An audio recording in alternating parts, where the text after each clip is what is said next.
Good morning! Welcome to Sakae Nagoya. Let's take a break. Today is January 5 and let's take a break.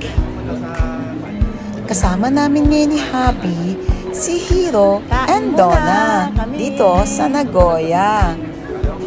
Dito nga pala guys ang Sakae Nagoya, Bansoji.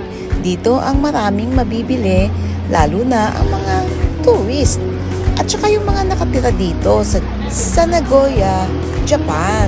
Siyempre, dinadayo din to ng mga taga-ibang lugar kasi madami mabibili ng mga gadgets at mga pasalubong at marami pang iba. Lalong-lalo na, marami din kakainan. Napili nga namin na kainan itong Vietnam restaurant.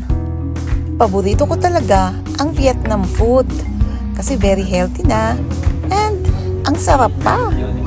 Maganda rin itong restaurant nila kahit maliit pero cozy. And guys, ang daming kumakain kasi ang sarap nga. Ayan na nga at dumating na ang masarap na pho. At mainit. Ang sarap guys. Ang simple lang ng ramen nila pero masarap. Pati yung bread na yan, paborito ko talaga. Ayan na nga, at tikman na natin. Enjoy! Dahan-dahan lang at umuusok-usok pa. Diba? Ayan guys, let's eat. Sarap talaga guys, promise.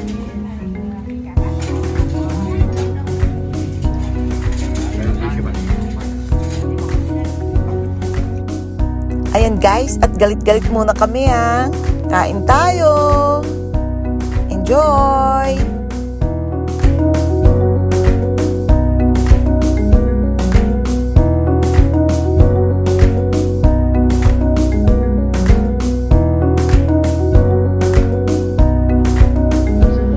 Ayan, at magdi-dessert naman tayo. Tikman na natin.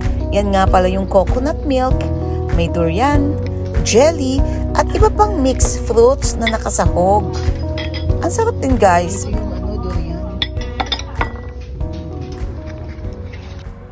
Ayan nga guys, at craving satisfied.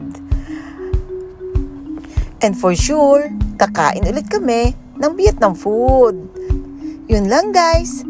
Thank you for watching. See you all next time. Bye!